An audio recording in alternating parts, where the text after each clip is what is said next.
Towels in the same place. Towel sheets to a washer that's working, we hope. All right. I did see a washboard out there.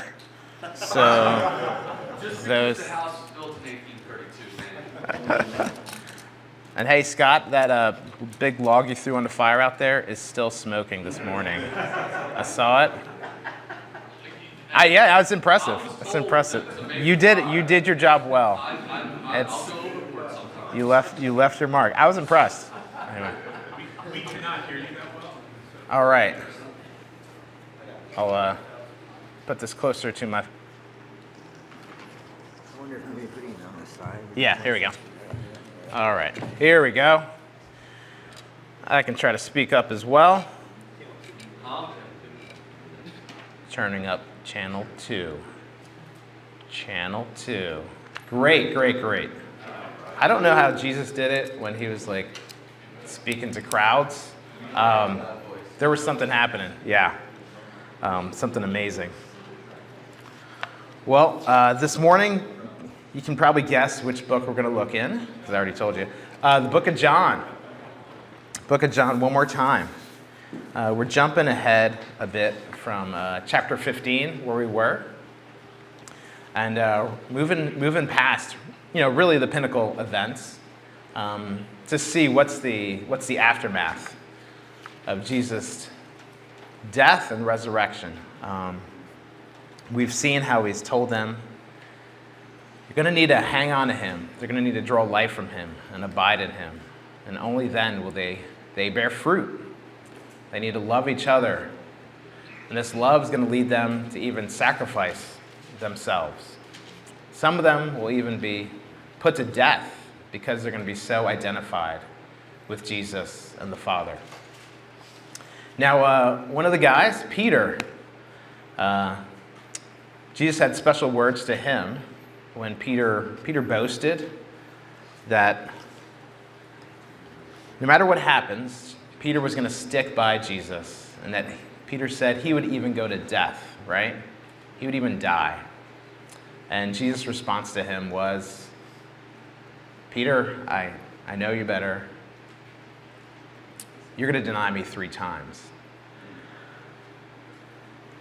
So we're going to pick up the story of Jesus appearing the 3rd time to his disciples.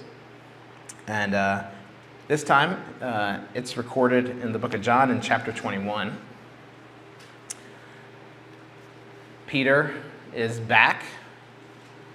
He's seen Jesus a couple times, but apparently there's some key conversations they haven't quite had yet. Can imagine Peter's experience of denying Jesus was probably pretty shaking for him. Shaking and shaping. I wonder if he questioned, man, where is my courage? Who am I? I do follow Jesus, but man, when it came down to it, I denied him. What does that say about me and my calling? And this is where we pick up. We're going to look at chapter 21 of John. After this, Jesus revealed himself again to the disciples by the Sea of Tiberias. And he revealed himself in this way. Simon Peter, Thomas called the twin, Nathanael of Cana in Galilee, the sons of Zebedee, that's James and John, two others of his disciples were together. Simon Peter said to them, I'm going fishing. All right, Simon. They said to him, we will go with you. They went out and got into the boat, but that night they caught nothing. This story sound familiar? It's like, wow, we've heard this before. You might be remembering Simon Peter's, one of his original encounters with Christ. He encounters him a number of times. Jesus keeps telling him, follow me. Follow me. There was the big catch of fish that Peter saw and was convinced there's something crazy, wild, and compelling about Jesus. I've got to follow him. But here's Peter fishing again. He's fishing again. And guess what? He's not catching anything. And he's with the other disciples. But there's always a but in these stories, and that's where Jesus steps in. So just as day was breaking, Jesus stood on the shore. Yet the disciples did not know it was Jesus. Jesus said to them, I love this, children, you little children, do you have any fish?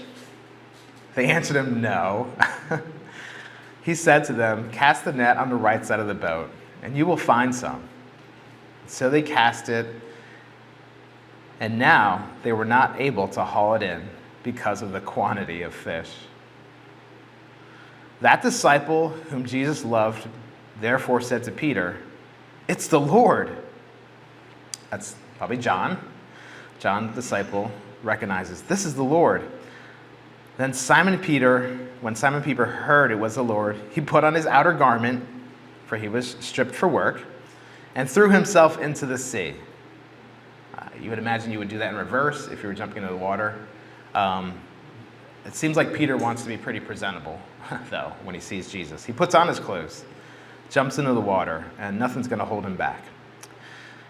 And in verse 8, the other disciples, they came in the boat, dragging the net full of fish, for they were not far from land, but about 100 yards off.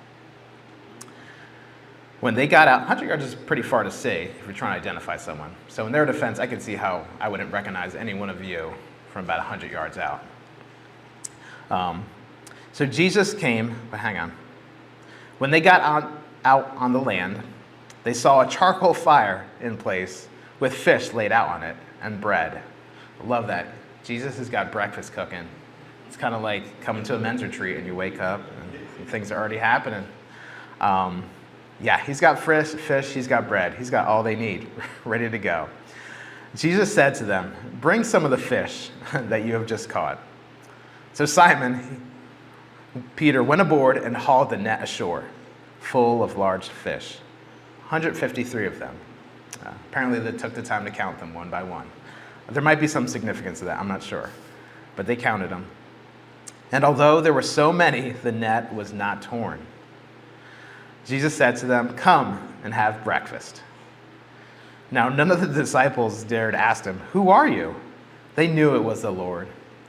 Jesus came and took the bread and gave it to them, and so with the fish. This was now the third time Jesus was revealed to the disciples after he was raised from the dead. I can't imagine all the things going through their mind at this point.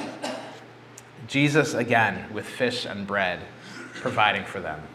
Where have you seen them do that before? Where have you seen them breaking bread and saying, this is my body? Where have you seen them call them from being fishers to come to him? This is like a moment where they're probably reliving so many things that happened with Jesus in their minds. Here he is, he's come to them, really at a time where they probably felt pretty vulnerable. They were probably just plain old hungry. They don't really have probably a good career path following Jesus for a couple of years. They're probably thinking, geez, how are we going to feed ourselves? What are we going to do now? They're fishing, but they're really bad at it right now. But Jesus comes and feeds them again. Jesus is apparently got a very intentional meeting with Peter, though, in mind. And John records it here for us because he wanted us to know something about our own character, something about Peter's character, and what God has to say about that to us. So let's read on about Jesus and Peter's little conversation here. Now, when they'd finished breakfast, Jesus said to Simon Peter, Simon, son of John, do you love me more than these? I'm not sure what that means. It could be his career in fishing. It could be more than these people around. I think people kind of disagree. But do you love me more? Peter. He said to him, yes, Lord, you know that I love you. He said to him, feed my lambs. He said to him a second time, Simon, son of John, do you love me? He said to him, Yes, Lord, you know that I love you. He said to him, Tend my sheep. He said to him the third time, Simon, son of John, do you love me? Peter was grieved because he said to him the third time, Do you love me? And he said to him, Lord, you know everything. You know that I love you. Jesus said to him, Feed my sheep. Truly, truly, I say to you, when you were young, you used to dress yourself and walk wherever you wanted. But when you are old, you will stretch out your hands, and another will dress you and carry you to where you do not want to go.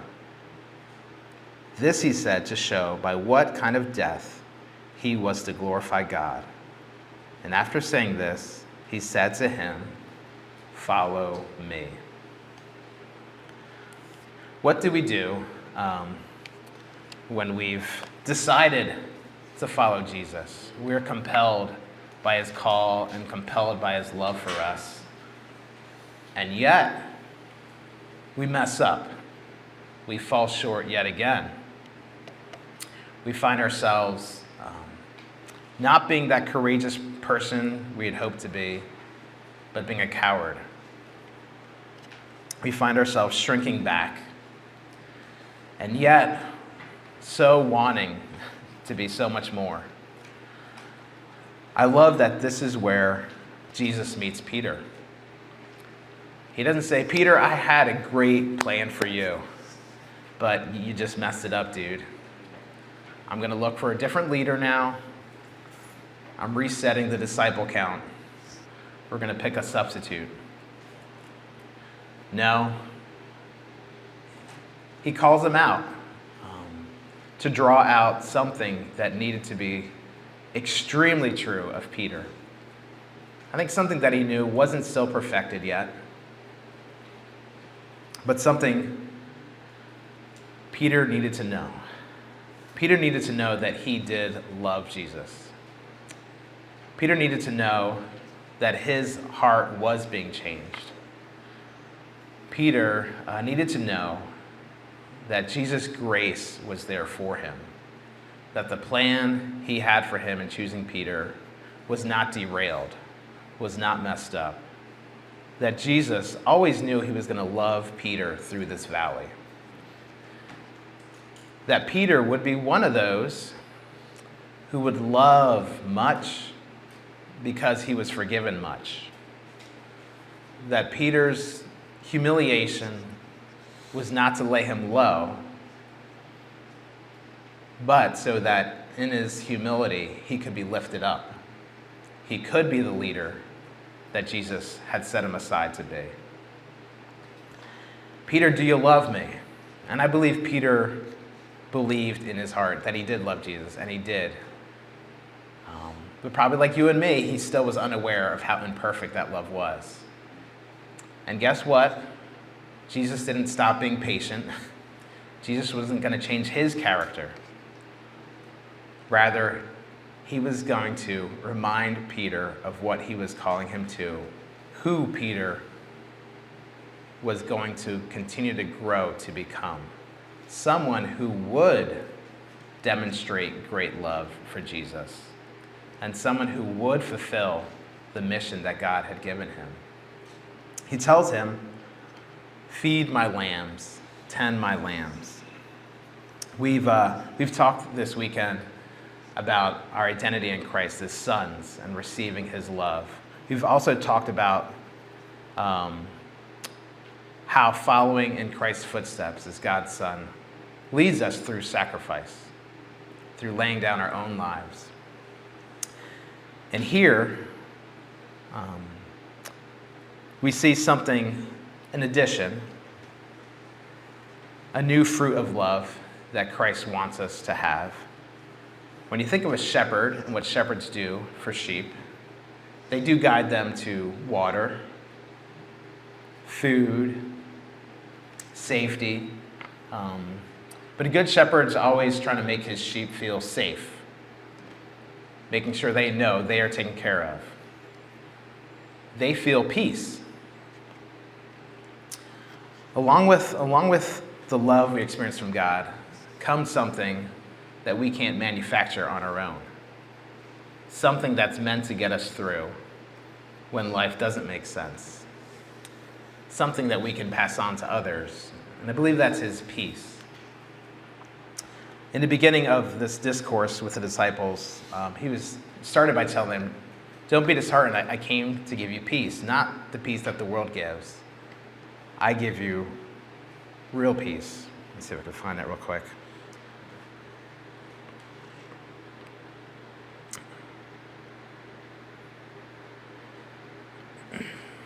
Peace I leave with you, my peace I give to you. Not as the world gives, do I give you. Let not your hearts be troubled, neither let them be afraid. And later on, I have said these things to you, that in me you may have peace.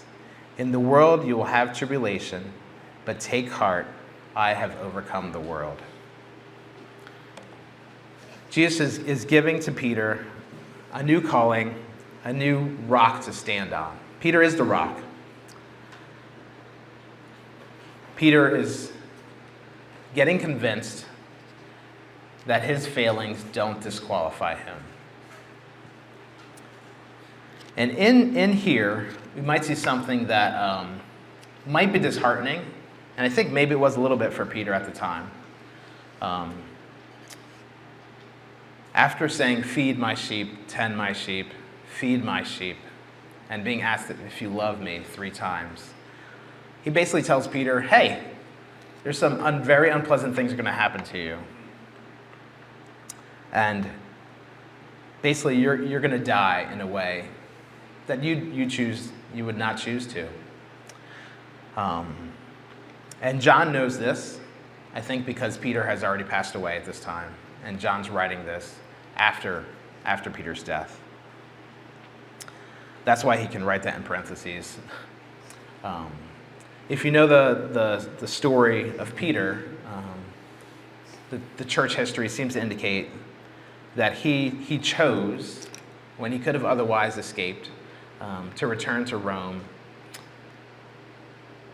to be killed on a cross. And he chose to die on a cross upside down because he didn't think he was worthy to die on a cross right side up like Jesus did. He wanted to honor Jesus with his death. And when I think of that, I think of, wow, Peter actually became the person he wanted to be. Through Christ humbling him, the guy who said to Jesus, I will do anything for you, I will even die for you. Guess what? He actually did that and did it in such a way that it brought honor to Jesus. And in church history, we still talk about that. His plan for Peter was, you would become that courageous person, but you're going to become that way because you're going to experience my grace and strength in you, not because of your own resolve or will or power. I love the story of Peter, the arc of his story.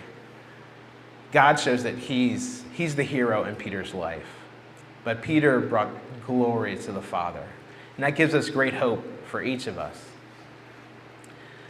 He calls us through our failings to become the person he sees in us as he lives in us. Peter was called to feed the lambs. He's called to be a shepherd. We had those batons last night. Baton. I can't help think about bread when I say that. But the running batons. Baguettes. That's the other word, isn't it? Yeah. And we wrote things on there that we're meant to run with, that would be encouraging to you. As we're called to be shepherds, he's calling Peter. I think he calls us to think about what are you passing on? What are you passing on to others? A lot of those things you wrote down on your baton,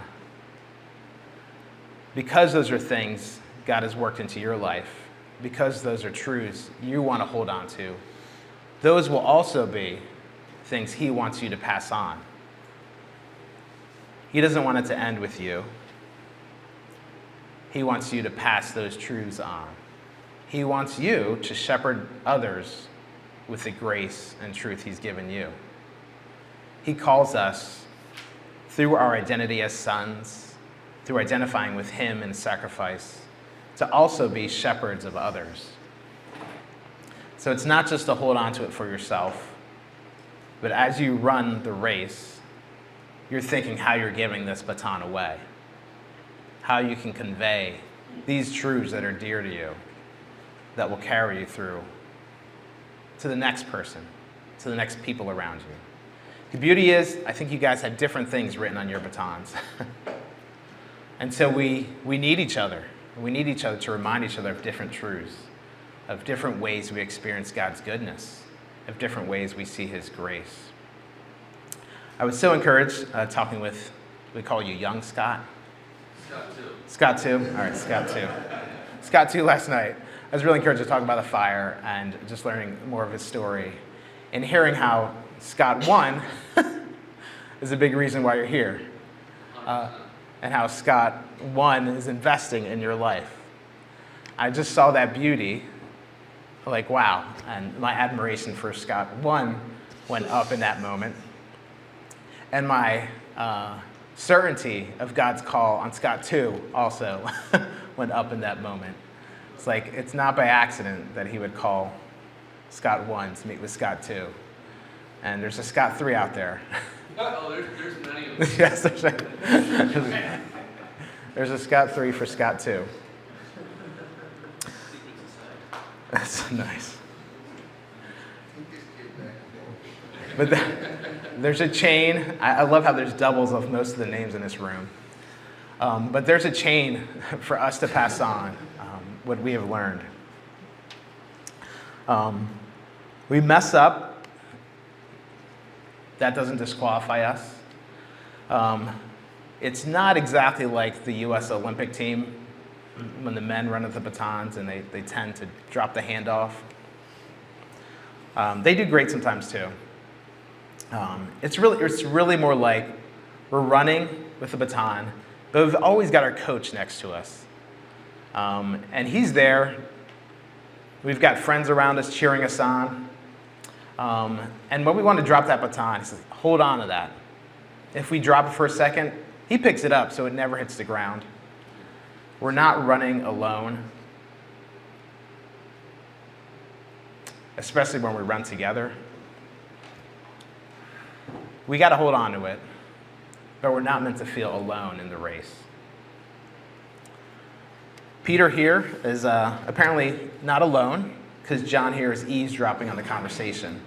I don't know, I guess it's like sitting around the fire and we're all just like, Dave and Eric are talking and we're all just like, wow, this is interesting. Jesus is outing Peter. I wonder what He's going to tell him now. Does he really know what Peter did? And yet they hear about Jesus' call on Peter's life. And I bet they're encouraged too and convicted about their own weakness as they ran away when Jesus was arrested. And they can have that same word confirmed in their own heart.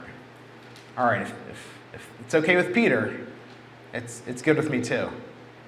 Jesus knows, and the call is still there. He still wants me to follow Him. What follows in this passage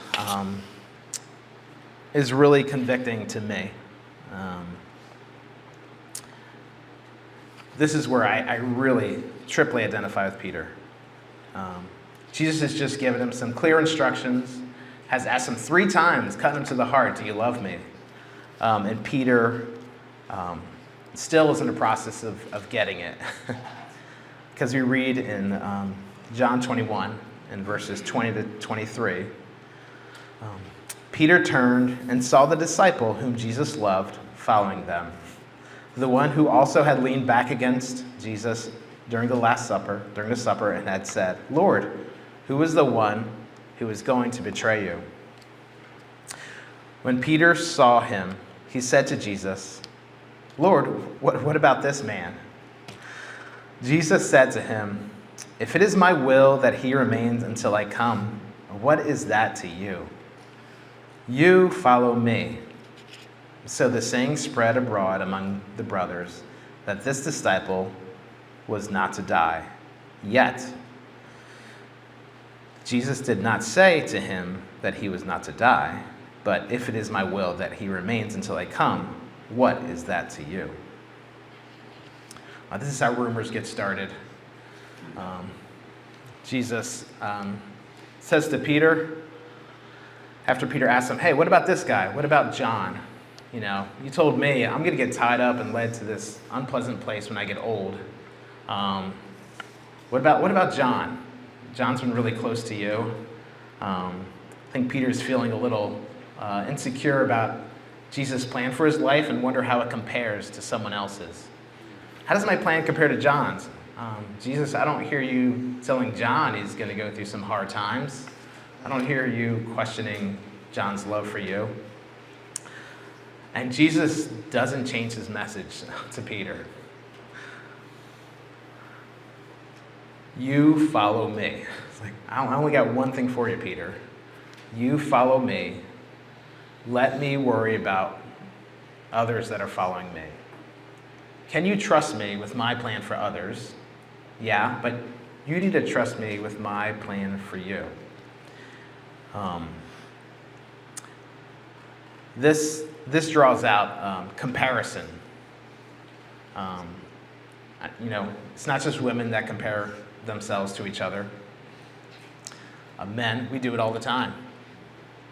We compare our lives, our success, our confidence, maybe how much we're writing on our batons last night. Oh, that guy seems so connected with God. Look at what he's writing.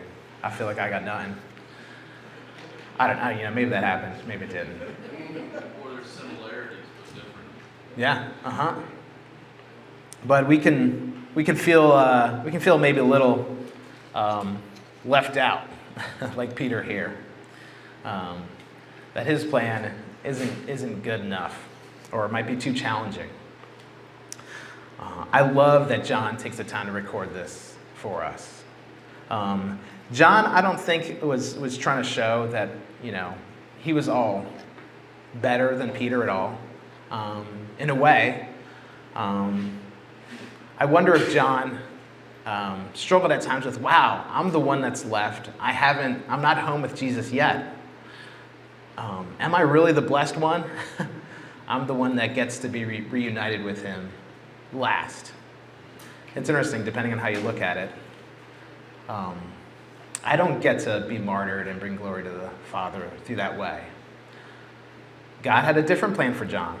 John still had to get the revelation and write that down for us to show us the glory that was to come. God had a plan for John to be so in tune with the Spirit that he could write down things that we're still trying to figure out what they mean to this day. John's eyes got to be open in a different level. But it's funny, he's the last one of the disciples that got to go home to see Jesus face to face again. So we shouldn't compare the plan he has for us. Peter shouldn't have compared it to John, although I get it. Can we trust that he knows you? I look at Aaron, he knows you. He knows you, and he's got a plan unique for you. Is that good or bad? What's that? Is that good or bad? That is very good. Oh, I don't know. Maybe go by court. He's got a plan for you. A plan for you to bring him glory. A plan that says you can actually reflect God. You are now brought back to reflecting his image because he lives in you. We're brought back to how we were made to be. We're given hope that when we sense his work in our lives, wow, this is how I was meant to be. This is what Adam was designed for. This is what we were made for. And he gives us a taste of what's to come when we'll see him face to face. And the old will be made new. All that is decaying will go away, and only life will remain. And we will live forever with him, reflecting him and praising him more and more. If you've ever been to a good concert, you know that those places are really fun, and it's kind of sad when it's over, right? You're like, encore, please, please, let there be an encore. And it's so sad when there isn't. There needs to be an encore here. Yeah, here you go. Scott, love it. I was at a concert recently, and you know, they might have a disco ball. You've seen those? And disco balls are really cool because you shine one light on it, and where does the light go? It goes everywhere, all these different places. And as I thought about that, it's like we can be like disco lights. God shines his light on us, and we're meant to reflect it. And the disco light works great so long as all those lights are receiving the light of the spotlight and shining it off. And I was imagining if those mirrors on that disco ball had intelligence, or an inferiority complex more accurately, they might try to look at each other. Oh, I wonder where that light is shining. It seems to shine in a different direction. Oh, that light looks a little bit bigger than me. It's a different shape. It's not exactly like me. Am I really in the right spot? I'm not doing the same thing as that little mirror there. And they might compare themselves to each other. And in doing so, they would begin to face the wrong direction. They would actually begin to reflect less light. Because instead of turning towards the light that's coming to them, they'd be turning towards each other for comparison. And in doing so, they'd actually miss their purpose, to reflect his light to a place that no other little mirror could. There's a spot in that room where that one light is going. And I like to think that that's how he's made us.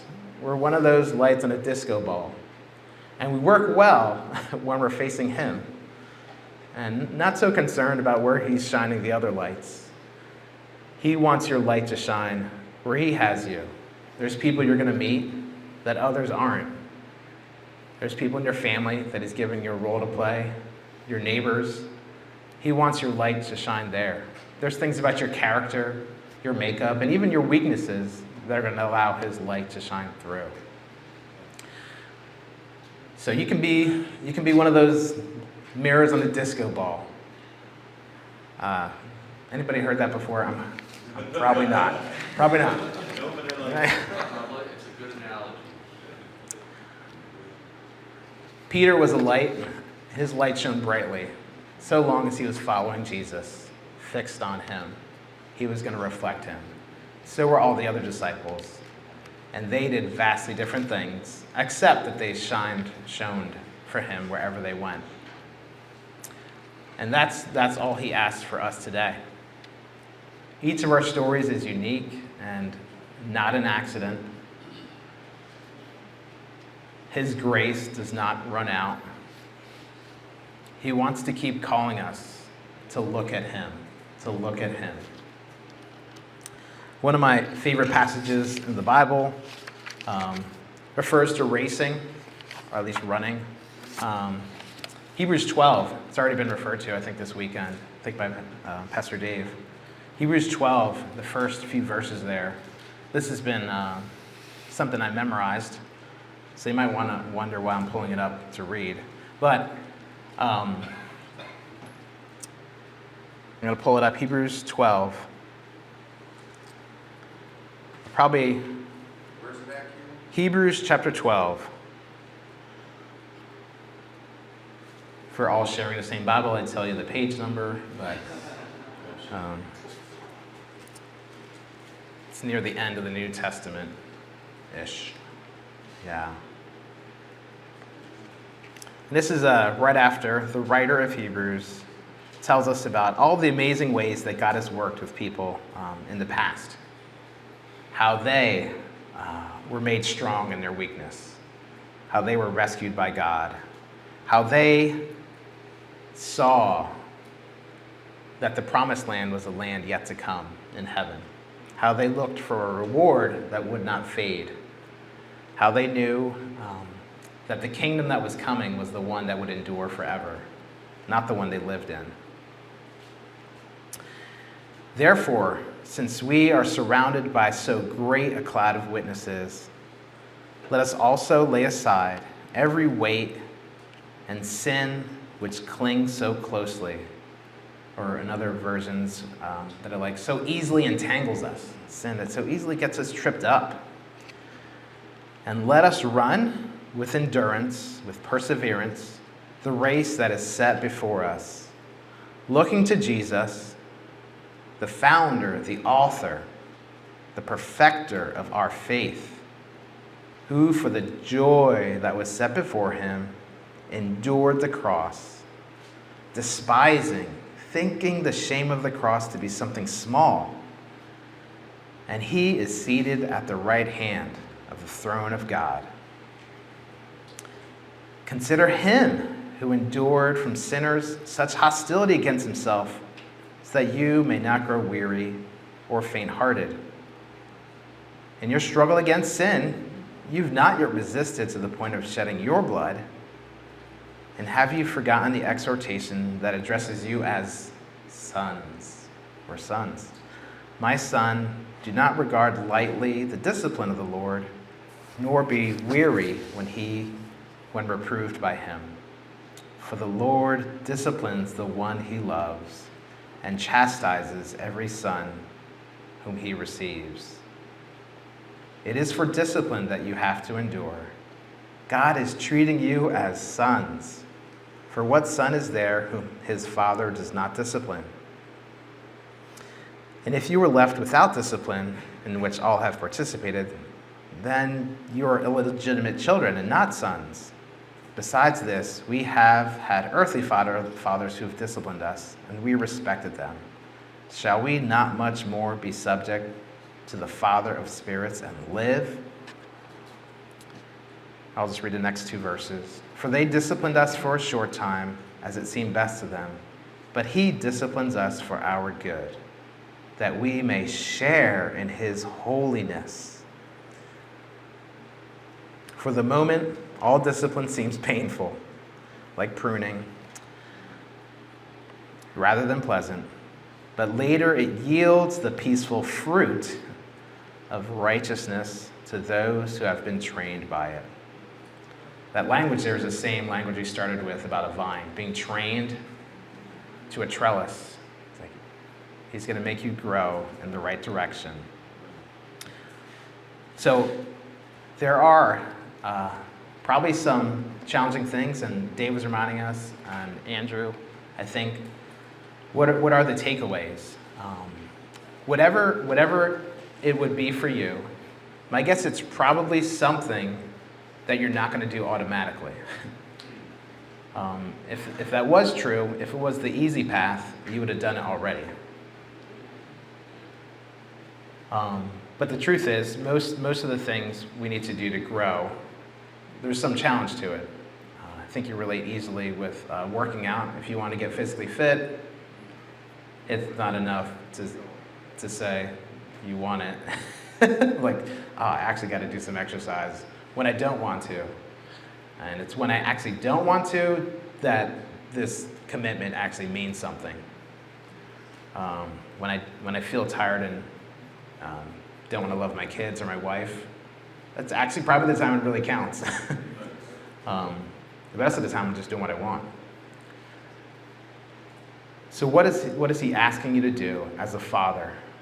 And trusting that his discipline is for your good, that it will yield righteousness and holiness. Holiness meaning you are set apart for his purposes. You reflect him. And back to the beginning of the passage, fixing our eyes on Jesus. The author, he started it, and he's the perfecter of your faith. He set you on a journey, one that he will help you complete. But we got to keep looking at him. Peter is called to feed and tend the sheep. He's got to feed the sheep. What's he going to feed them? The same thing he's feeding on. When we take communion together, we remember the blood and body of Christ. We remember his life poured out for us. We remember his blood washing away our sins so that they are forgotten. We remember that he's the bread of life. We remember that he's the tree of life. We remember that his blood cleanses us by the Spirit, and now that Spirit lives in us. That the God who did not withhold his Son also did not withhold his Spirit. Like, not only did he come down to live as one of us, when Jesus went to heaven, God sent his very Spirit to then live in people. It's like he didn't stop an inch short of coming to transform our lives, of coming to make us new people, of declaring that we are a new creation. But as we see here, it is a journey. And that's also, another word for journey is a relationship. We discover more about each other. We discover more about God as we walk, and we become like him. We will need each other to keep doing that. We will need each other to remind ourselves to keep looking at Christ when we get weary, when we want to drop the baton, to pick each other up, to run the race together, remembering that there are many who've gone before us, who live in heaven with no regrets, who live cheering us on, say, keep going, keep trusting, keep looking to Jesus. It's worth it.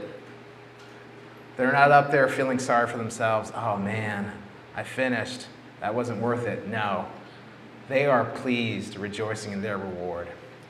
They want the same for us. I don't have a particular activity today. But I think what the word already given, to put down, what is it that you want to take away? For yourself, and also, who are you passing it on to? How will you pass it on? He wants us to be passing it on. And in doing so, that river of life that he promised is flowing out of us to give life to others. He didn't want his life just to live in us, but he said that abundant life would be like bubbling up, streams of living water would flow out of us. And he was talking about the Spirit, which he's given us. What does he have for you? Next steps in trusting him. And that step may be, for many of us who've walked with him for a while, how are we passing that on to others? We only have so much time to do that on this earth. Let's make sure we're doing that to the end. I'm going to pray right now, and then have some time for you guys to write those things down and process with God.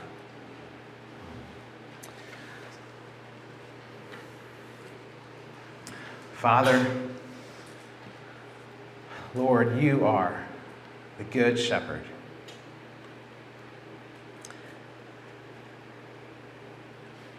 You gave your life for us, your sheep, that we could be fed, that we could live, that we could walk to green pastures and drink, and also go to dark valleys and know that you are still there, providing for us a table. That you would anoint our heads with oil, cleansing us and choosing us, consecrating us for your purposes. That we would know that we would dwell in your house forever. and that goodness and mercy would follow us, not because we deserve it, only because your Son does, and we are found in him now. Would you grant us the courage by your Spirit to have the resolve, the patience, the steadfastness that comes from you, to see you as better than anything else this world can have to offer or that our flesh would cry out for. That your life would bubble up to a fountain in us, that we might not be thirsty, but that we would be giving water to others. Speak to us now. Thank you that you go with us. You are with us. We are yours, and you are ours.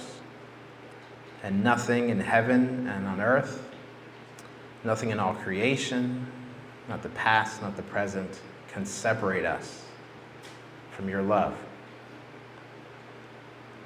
Speak to us now, Lord. Amen.